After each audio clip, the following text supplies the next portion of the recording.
All right, we've got breaking news. The 49ers have made the trade for a wide receiver that we were all expecting. They've been on the market over the past few days for very obvious reasons, crystallized even further by the fact that Demarcus Robinson will be suspended for the first 3 games of the season.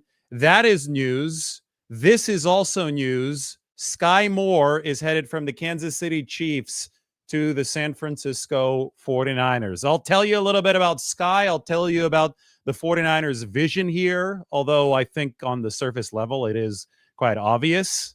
There's a chance they might be missing 5 of their top 6 receivers for week 1 against Seattle. Now, that hasn't crystallized yet. There's a whole lot of uncertainty, but it is obvious that the 49ers are banged up in the receiver room.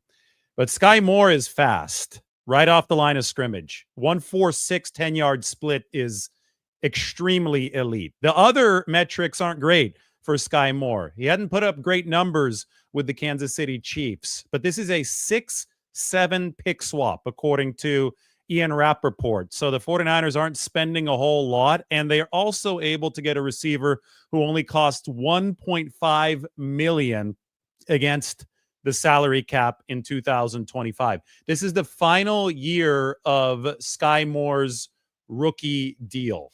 So that's exactly what the 49ers have been looking for at receiver. They don't want to break the bank. There's a reason why they might be in a contract standoff with Juwan Jennings, although the calf is also an issue there, because they spent $30 million annually on Juwan Jennings last season. So the receivers that we know that the 49ers have been interested in are guys like John Mechie III. Mechie went from Houston to Philadelphia. The 49ers tried to trade for him. They sent an offer to the Texans, but Philadelphia's offer was a little bit better and included a player going back to Houston in return. The price here for Skyy Moore is lower than that, so it makes sense, right? Logically, their offer wasn't great enough for John Mechie III. It is big enough for Skyy Moore because it's a 6-7 pick swap. They didn't need to send a player in return to the Kansas City Chiefs.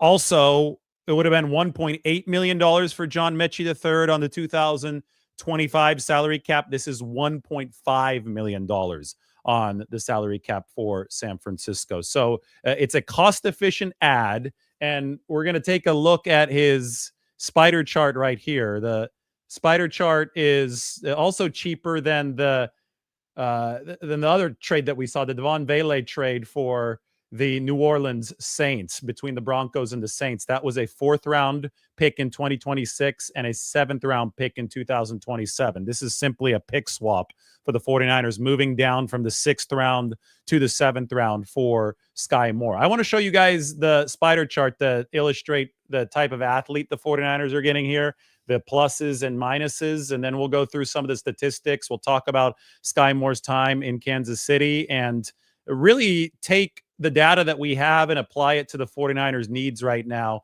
at the receiver room. So here we go. Let's get this up on the screen. Spider charts are always really, really fun.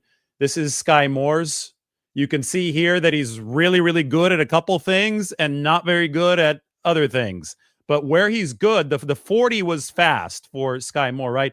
But especially good was the 10-yard split. 97th percentile is the score on the 10-yard split for Skyy Moore. So that's 1.46 seconds. That is fast. Only 3% of receivers post a faster time. The 40-yard dash also solid at that 81st percentile, and he's also got big hands.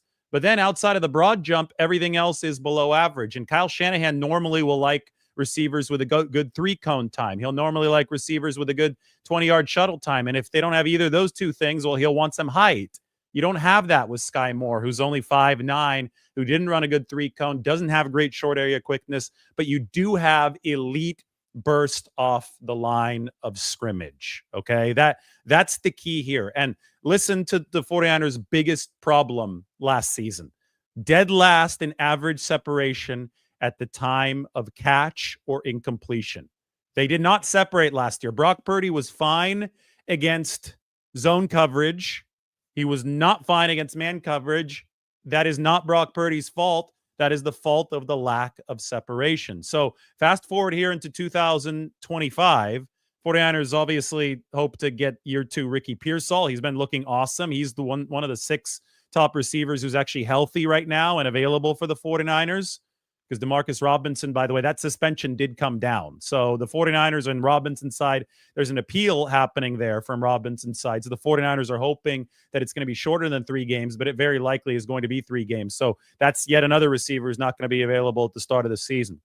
So they tried to, and over the course of the year, we'll see Ricky Pearsall, we'll see Demarcus Robinson, we'll see Jordan Watkins once he returns from the high ankle sprain. We'll see Brandon Ayuk once he's back from his ACL/MCL tear. We'll see all those guys try to rectify the 49ers separation issues, combined with Christian McCaffrey and George Kittle, who have been great in training camp.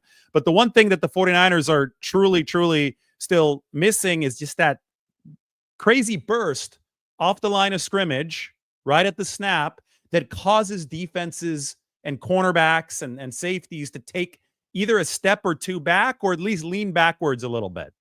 You know, the throw to Ricky Pearsall the other day, what was it? 3rd and 18, right? 3rd and 18, 7-step drop for Brock Purdy. That play was made possible by the fact that Russell Gage cleared everybody out and ran like a deep post, essentially a go pattern, but it was over the middle of the field, and sprinted toward the end zone, caused the Raiders secondary, which was already in a prevent style defense, to sag backwards. And that opened up a lower window for Ricky Pearsall. So speed will do that for you. I'm not saying that Russell Gage is the fastest player. He's coming off of a torn patellar tendon, and he was considering retirement not all too long ago. He's been impressive over this training camp. I think he's going to make the 49ers team, but you can't really teach explosion like this. And that's what the 49ers are getting from Skyy Moore. So this is not a complete player by any stretch of the imagination. Nobody is saying that, but he does have that burst off the line of scrimmage, that 1-4-6 10-yard split time to be a piece in this 49ers offense that buys space for other guys. And if you're already going to have so many injuries, and let's take a look at the 49ers receiver room right now. This is the depth chart. We could even fill Skyy Moore into the picture for San Francisco. But if there are going to be so many injuries across the board for the 49ers, then you're going to need to give the guys who do suit up at receiver in week 1, 2, 3, however long it takes before guys get back from their injuries and their suspension. You're going to have to make the job as easy as possible for the replacement receivers. And to do that, you try to create as much separation on the field as possible. And you could do that with great speed coming off the line of scrimmage. That's why I keep on going back to this spider chart for Skyy Moore. Anyway, let's get him into this 49ers equation now. Obviously, he's going to make the 53-man roster. Let's player by player. Brandon Ayuk, ACL tear. Juwan Jennings, calf and contract issues. Ricky Pearsall doesn't have any shading here, so he is healthy. Jacob Cowing, recurrence of the hamstring injury. At least he felt it yesterday, so he wasn't at practice today. And, Jacob had been one of those quick burst guys whom the 49ers had hoped would create some of that separation for them at the line of scrimmage. But if they can't count on him because of the hamstring, well, then we put him into the pink injury shading as well. Jordan Watkins is quick off the line of scrimmage, but he currently has a high ankle sprain. Demarcus Robinson is going to be suspended for the first 3 weeks of the season. So before this Skyy Moore trade, you were looking at Ricky Pearsall, Russell Gage, and Isaiah Hodgins. I have Junior Bergen on here because of special teams, not because of his receiving. Robbie Chosen, he's explosive, but he's 32 years old. I will say Robbie's been making some plays at practice, had another nice day today. But you were looking at a very, very thin wide receiver room. So it was mandatory to add somebody, didn't have to be an X receiver. Ricky Pearsall can play the X at the start of the season, and you're expecting to get an Ayuk back. You're expecting to get a Jennings back. Well, I would hope that you would expect to get a Jennings back, but you're definitely expecting to get a Demarcus Robinson back. I think the Jennings situation just seems dicier than all of these. But you basically needed somebody to help stretch the field if you're the 49ers. You needed to create space. You didn't need a number 1. You didn't need a number 2. I think what you need is a number 3 because Cowing and Watkins are both very possibly out for week 1. So that's where Skyy Moore comes in. Here's his name. I could zoom in on it even further so you could see where he fits into the depth chart picture. This is more convoluted than it's ever been because of all these injuries. The 49ers are going to have to figure out by Tuesday which of these guys is going to be on the 53-man roster, who's going to temporarily make it and then go to injured reserve. Are they just going to stash guys because they don't want to put them on IR because it's a minimum 4-game stay there? I mean, total mess. I can say that somebody like Demarcus Robinson is not going to count against the 49ers 53-man roster total because he's going to be on the suspended list for those first 3 games of the season. But this is who's replacing at least one of the 49ers receiver spots for the time being. They have traded for Skyy Moore. He is the product of Western Michigan. 49ers were interested in him in the 2022 draft run-up. The Kansas City Chiefs ended up drafting Skyy Moore instead. He has not produced more than 250 receiving yards in a season. That was his rookie year, 2022.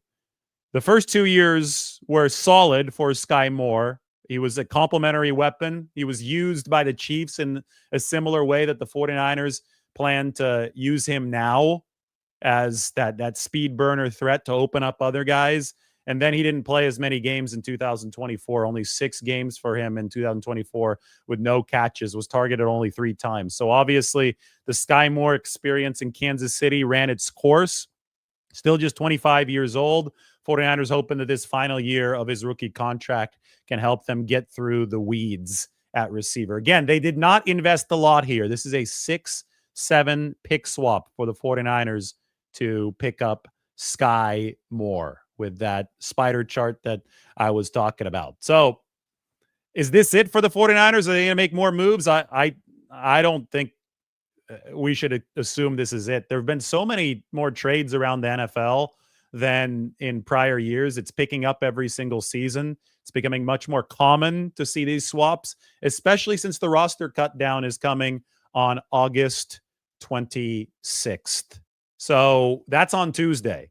And what the roster cut down does is it creates a lot of deadline pressure. And, I was just writing an article right now, and I'm obviously going to have to make some changes to the article because I was talking about the possibility of a wide receiver trade in the article. And what I was discussing there was that the roster cut down creates both a stressor and a potential opportunity. You're stressed out because you got to figure out what to do with a Jacob Cowing, what to do with a Jawan Jennings, what to do with a Jordan Watkins. How healthy are they? Well, what exactly is the situation with Jennings with his contract? Last year, it was the roster cut down that really, really spurred action with Brandon Ayuk, right? So it's a stressor for sure coming up on Tuesday because there's limited roster space and you've got to work with that limited roster space. So it's a stressor for sure, but it's also an opportunity because 1,200 guys around the league are about to get cut. And it seems to me that Skyy Moore might have been cut by the Chiefs on Tuesday. Seemed to me that was somebody who wasn't really in their roster picture. So the coming cut down deadline creates an opportunity to pick up players at a position or at the positions that you need. And the 49ers simply cut the line for Skyy Moore. They said, we don't want to wait until this guy is cut by the Chiefs on Tuesday because then he could sign with anybody. We're just going to run a 6-7 pick swap to make sure that we get him right now and we inherit the final year of his rookie deal at $1.5 million.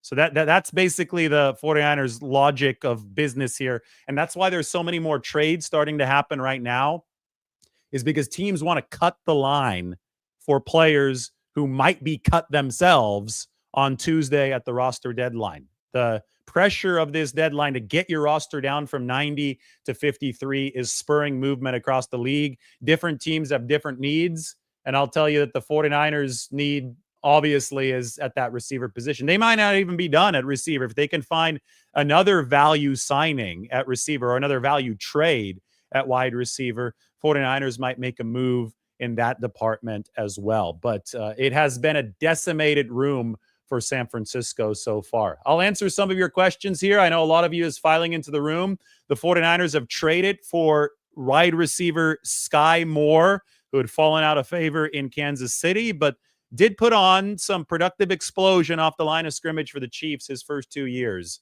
in 2022 and 2023. And this is very frequently the case with trades. Maybe he needs a change of scenery. Sure. Maybe his ceiling is just a 250-yard guy who clears out space for other receivers.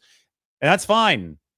That's what he did his first 2 years in Kansas City, right? And that's what the 49ers need right now. They're not going to go out there trying to get another X wide receiver. They're not in a position to pay that kind of money. They've already spent, again, in the top 3 of the whole league, despite the fact that this is a year of restraint for San Francisco. This is a fill-in receiver position to help the other receiver spots at a room that is completely decimated. And yes, maybe Skyy Moore needs a change of scenery, and maybe that's exactly what will get him back to 250 receiving yards and clear out potential for other wide receivers in this 49ers room. Mike got some more data for us. Let's see where Skyy Moore is in the 2024 season. You guys know that we go to these really fun charts. I love reacting to this news live. This is fun. I mean, it just now dropped. We're already live. Here he is. Okay, good. We got separation and yards per route run. So you can see that his separation grade is below average right here. But that's not the point. Again, if his separation grade was above average with the type of burst that he has, I think that you'd be talking about a lot higher trade price for Skyy Moore. You'd probably be talking about Kansas City not wanting to trade him. This is a specific piece, like a specific purpose, and it is that he's creating separation for other guys rather than for himself with that 10-yard burst off the line of scrimmage. You can get out of the gate really quickly. You're trying to get defensive backs on their heels. This is just a smaller part of a larger puzzle. And that's why the 49ers didn't pay a whole lot for it. The 6-7 pick swap for San Francisco. Y-axis is yards per route run against man coverage. So you can see Skyy Moore actually a little bit above average in terms of productivity, in terms of yards per route run, playing with Patrick Mahomes and Andy Reid there in Kansas City. But the separation grade, not great for him. It's over here on the left side of things. Not too far from somebody like Trent Sherfield in Buffalo, although Sherfield's yards per route run, not nearly as good. It wasn't very good last year. One of the, great talents of this generation at wide receiver, DeAndre Hopkins, wasn't all too far from Skyy Moore, but you can see why DeAndre Hopkins is on the tail end of his career. Crazy to me that Jamar Chase didn't score very well in the separation department, but obviously did score better in yards per route run. A lot of that, though, you got Joe Burrow as your quarterback helping out. So this is what year is this? This is 2023 because Skyy Moore didn't do anything last year. Didn't have any catches last year. You could see 49ers receivers last year. Deebo Samuel, Jawan Jennings, those guys both on the right side in 2023. And then Brandon Ayuk had an otherworldly season. He was up here in the upper right. Mike is sending me some more good stuff. Ooh, Skyy Moore returned a punt return for a touchdown versus the Seahawks in the preseason last week. 88 yards on the punt return. So immediately thrust into the 49ers punt returner mix. Who takes a hit with this news is Junior Bergen. And maybe the 49ers are able to get their 7th round pick onto the practice squad. But if Skyy Moore is there and gives them receiver capabilities right away that exceed Junior Bergen's, which I think you would expect after this trade, and he could be a solid punt returner for San Francisco, well, then all of a sudden it's going to be tough to justify taking Junior Bergen on the 53-man roster. But there are several ways to keep players around in the building. I'm going to go ahead and make one of the adjustments right now on the 53-man roster projection. I had Junior Bergen on the inside of the picture, but I have to start creating space for a lot of these guys because they're going to have to carry players who are hurt. That's just the nature of the beast right now for the 49ers. We can move Tariq Owens down here. We can move Junior Bergen to Owens' old spot. Remember, everybody on the left side of the dividing line is projected to make the 49ers 53-man roster. Everybody on the right side, I don't project to make the roster, but I think they can get some of these guys through to the 16-man practice squad. Somebody like Junior Bergen would have to clear waivers at the cut down, and then they would have to re-sign him to the practice squad the next day. But I think that, this is theoretically how the receiver room could look on the first day. It's going to depend on numbers everywhere else. But Pearsall's obviously going to make it. Russell Gage, I think, will make it. Maybe they take Hodgins, the veteran, but two for sure. I would think Jawan Jennings. Let's get an update on that. That would be number 3. And then I don't know where Cowing is at injury-wise. I don't know exactly what the timeline on Jordan Watkins is injury-wise, but those are both guys you might take on the 53 without being healthy. I mean, it's tough. You can't swallow too many of these. I know that with Brandon Ayuk and with Demarcus Robinson, they might not play week 1, but at least they won't count against the 53-man roster. Ayuk's going to be on PUP, and Demarcus Robinson's going to be on the suspended list. But you could see how this is a tough numbers situation for the 49ers, and that might be something that actually pushes Junior Bergen out of 53-man roster contention, despite the fact he had that nice punt return in the opener against the Broncos. But Skyy Moore, 88-yard punt return for a touchdown over the course of this preseason. So he's got some ability there. And this is from the Chiefs' special teams coach yesterday. This is good. We're going to get this up on the screen. Dave Taub, the Chiefs' special teams coach, said some complimentary things about Skyy Moore, which we have available for you just from yesterday right here. Let's take a little read of this. His punt return ability and kick return ability have really gotten better over the years. It showed against Seattle. He's solid there on that part of it. The other part is a mental thing with him. It's just getting over that hump. He's definitely an NFL player. Whether he's on our team or not on our team, I think the return helped him. He's a good football player. I'd be happy with him back there as a punt returner. That's from the special teams coach. So you could see that this right here was already writing on the wall that the Chiefs were trying to trade Skyy Moore. And I think Andy Reid in the offense, they were no longer using him based on whatever their situation offensively there was in Kansas City. But the special teams definitely appreciated what Skyy Moore was able to do with that 88-yard punt return. And I think that the 49ers, I mean, they're in a worse position than Kansas City with the receiving room with all those guys hurt right now, with the Cowing injury, adding on to it with the Demarcus Robinson suspension. Now, essentially official, Kyle Shanahan revealed that news on KMBR. So with all that converging, the 49ers have more offensive use than the Chiefs did for Skyy Moore. And again, the way that he's going to fit for San Francisco is because of the burst that he's bringing off the line of scrimmage. That is an attribute that Kyle Shanahan, I could guarantee you, can work with. The ability to get out of the gate quickly and create separation, maybe not for himself, but for others, with his ability to get out of that gate. And, with Brock Purdy, he's pushed the football downfield more than almost any other quarterback over the course of the past 2 seasons. The 49ers 20-plus yard pass rate has been very high. The 49ers success rate on passes that have gone over 20 yards has been amongst the highest in the league. So it just goes to show you that Purdy's not afraid to use the whole field. But you got to give Purdy the whole field. And you got to give Purdy space, like corresponding space underneath. And when you're the 49ers and you rank dead last, number 32 in average separation last year, well, somebody like Skyy Moore, that kind of skill set, I think, can help you if you're the 49ers. Now, the most help you're going to get is through Christian McCaffrey being back. The most help you're going to get is when Brandon Ayuk is back from his ACL and MCL tear. He's a great separator, right? Those are your A-list guys, but you still have the complementary pieces. And I think that a lot of the Skyy Moore situation here ties into that. Again, 6'7" pick swap, and he's cost $1.5 million. Age 25. This is somebody who the 49ers were interested in that 2022 draft. I wonder if he's going to wear the number 24. That's the number that Jordan Mason used to have for the 49ers. But at $1.5 million for this year, it fits the 49ers cost parameters, and the 6'7" pick swap is merely a way for the 49ers to cut in line. Plus, San Francisco doesn't mind 7th-round picks. They've had some success with 7th-round picks. Jawan Jennings, and yes, Brock Purdy. Connor Colby, who's taken some first-team reps now at right guard, has started the game at left guard for the 49ers on Saturday. He's a 7th-round pick. So anyway, the 49ers, I'm sure you'd rather have the 6th-rounder than the 7th-rounder, but it has been shown that success is possible in the 7th round. So swapping between 6th and 7th is not a whole big value loss. The Chiefs gain a little bit if they were just planning to cut Skyy Moore anyway, and the 49ers don't have to compete for his services. They just have him on the end of his rookie contract. Any more good questions? Let's go. Want a relative athletic score? Comparison to Andy Isabella. Very similar to Andy Isabella. This is interesting.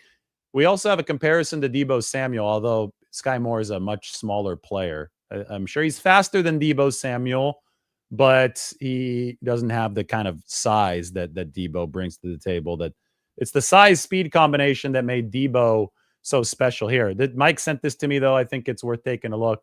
As you can see, the weight for Deebo Samuel, 214. I'm sure he was over 220 at times. So just a much thicker frame, a lot harder to tackle.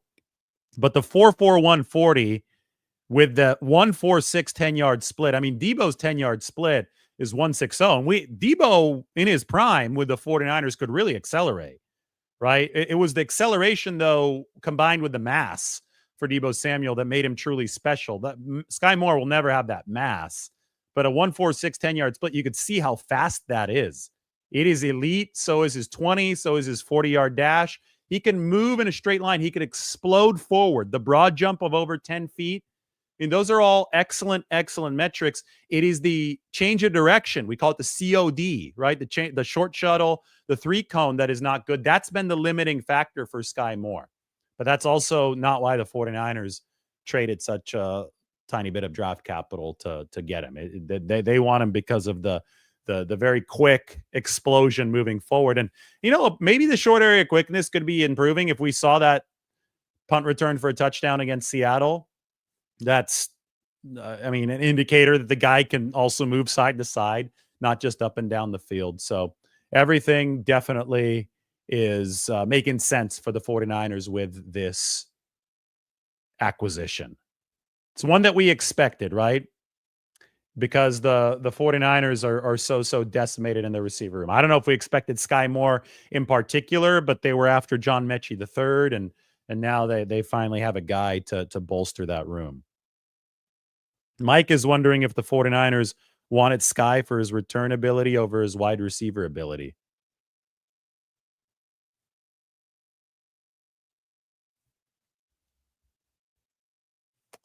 I think they wanted him for both, but I think they needed they need explosion off the line. They need depth off the line. And, it's funny because this move is going to be so dissected by so many people. At the end of the day, it's a relative microtransaction, right? It's a 6-7 pick swap for a guy who's going to be cut anyway. I'm sure it would have made headlines that they signed him at the cut down, but this is just a way for the 49ers to do this before August 26th hits.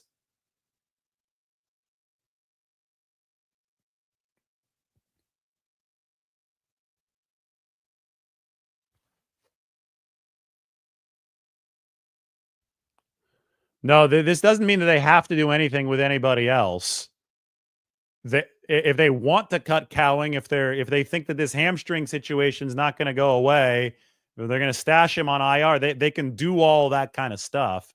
This doesn't affect that. This is quite the opposite, actually. They made this trade because of the persistent injury issues that have included Watkins and Cowing in that receiver room.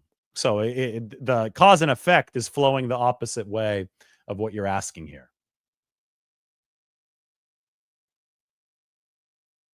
As Big Brick says, let's be real. This is barely a trade. Yeah, it's a cut in line. That's all it is. But we can call it a trade because there's a 6-7 pick swap. So, here's what's going to happen. You're going to have a lot of people who are, this guy's terrible, and they're going to try to blast the move, and it's just going to out them as not knowing what they're talking about. Because the 49ers needed to just bring in a piece.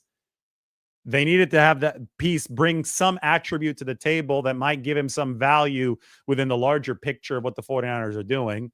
somebody who just had a punt return for a touchdown in the preseason game and who has got a really good 10-yard split like Skyy Moore might indeed be that piece. It's low commitment. It's a tiny pick swap. It's 1.5 million. It's close to the league minimum. It's a transaction. Reading any further into that, which a lot of people are going to do, is going to make people seem quite idiotic. But I mean, that's just how it is with every piece of 49ers news and piece of NFL news these days. Be smart. Be smart and realize that this is not a mega transaction. This is not selling the farm. This is what the 49ers had to do at this juncture, given the adversity, the injury adversity in their receiver room. All right. Thanks for watching. We will talk to you guys soon.